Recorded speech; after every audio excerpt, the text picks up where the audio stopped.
Hey there guys, welcome to Dino's Vault once again. Today I review the Royal Enfield Himalayan. Now every once in a while when you start realizing that you've had enough of the world caving in on you, enough of others pointing out your mistakes, enough of responsibilities that almost drown you, and enough of living for others kind of a thing, you hope to break free from this cruel world and live life as it occurs to you in a world where you gaze at the open skies and enjoy the refreshing breeze, witness the sun shining in your face and soak yourself in the pouring rain. You feel like putting your foot down, shutting yourself away from the concrete jungle, and escaping into the unknown where every turn brings on an adventure and every mile leaves behind an unforgettable memory. Such is the freedom this bike is all about. Now, this is not just a bike, it is a therapy to calm your mind, it is a recipe to refresh your senses, and it is a formula to forgive and forget the world. This is the Royal Enfield Himalayan, a huge launch from Royal Enfield and even a bigger leap for the Indian biking fraternity because this bike opens up a whole new culture and a different dimension of dual sport biking here in India. And the best thing about this bike is that it falls within the reach of the common man. Now, taking a look at its design, I absolutely love the design language of this bike. It is so unique and fresh, and at the same time, it is raw and pure. It looks as if it has been taken straight out of the post apocalyptic world of the Mad Max. The higher placed round headlamp not only looks striking, but it also promises better light spread at night. The windshield does look good and enhances the overall frontal appeal of the bike.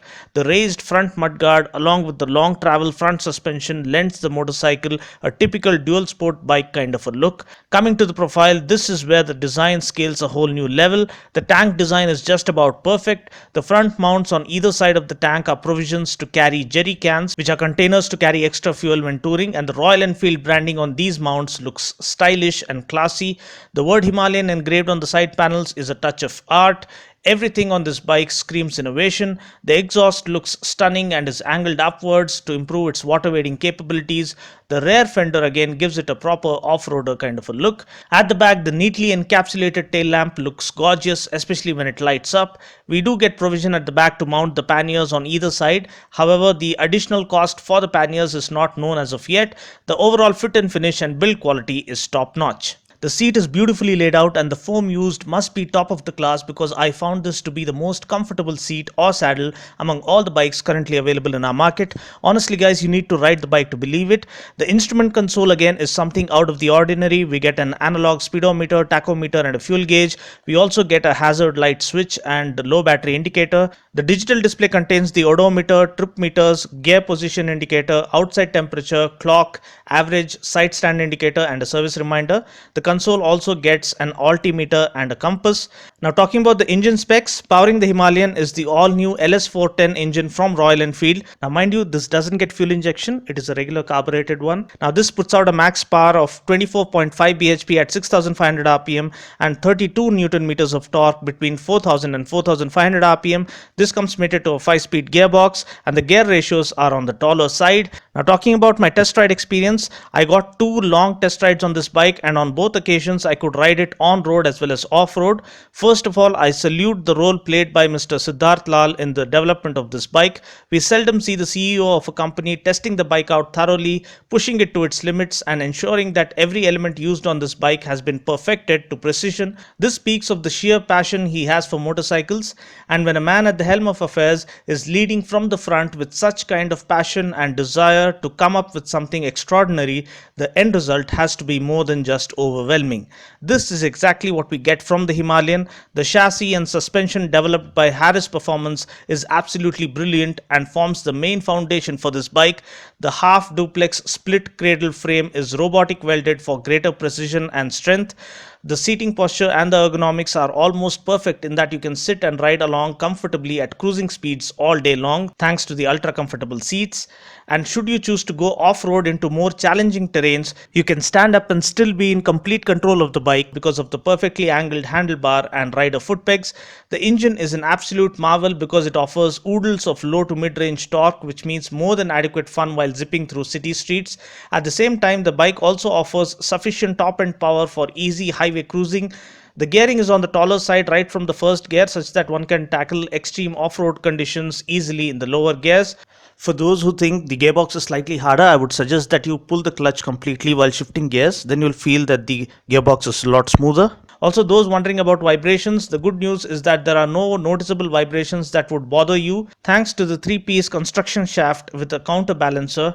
The engine is smooth and responsive, and the feeling is really intense once you hit the rougher terrain. The bike gets an oil cooler which controls the engine temperature, improves overall performance as well as service intervals, and reduces overall wear and tear. The service interval for this bike is 10,000 kilometers, which means it is indeed pocket friendly. Talking about the brakes, we get a 300 disc up front with 2-piston floating caliper and a 240 disc at the back with single piston floating caliper. Now, though ABS isn't available, I don't mind that because this bike is all about throwing dirt around. Braking is confidence inspiring as it is even without ABS, both on road as well as off road. Talking about the suspension, the 41 front forks with 200 of travel and the rear monoshock with 180 of travel work brilliantly and flawlessly for off road conditions. You can throw any terrain at it and the suspension would comfortably handle it for you. On the regular roads, though, the suspension might feel slightly stiffer because it is meant to perform really well off-road, but again, the super comfortable seats make up for that. Talking about the wheels and tires, we get proper dual-purpose tires from CEAT and they look awesome. We get a huge 21-inch 90 by 90 tire up front and we get a 17-inch 120 by 90 tire at the back. The bigger front tire is offered to tackle larger obstacles easily and the fatter rear tire is there to provide better traction. The grip levels are phenomenal while off-roading. Even when cruising and zipping through the city streets, the tires hold up really well. Now, talking about other noteworthy specs, ground clearance is 220 which makes this bike a proper dual sport machine. Now, the seat height has to be the eighth wonder of this world because even with 220 of ground clearance, the saddle height remains at just 800 which is great news for shorter riders. Fuel tank capacity is 15 liters, which I guess is reasonable enough. Talking about the mileage claim, there is no official mileage claim as of now, and since the bike is new, there is no user feedback available at the dealership yet. The bike is available in two colors. One is granite matte black and the other is snow matte white. I have covered both the colors for you in this video. The icing on the cake has to be the price. Royal Enfield have absolutely nailed it with the price. Ex-showroom price here in Hyderabad is just rupees 1,58,610, which is extremely enticing. So that's pretty much it for now. I just hope you found this video useful. Until next time, this is Dino saying ciao. Take care, God bless and ride safe.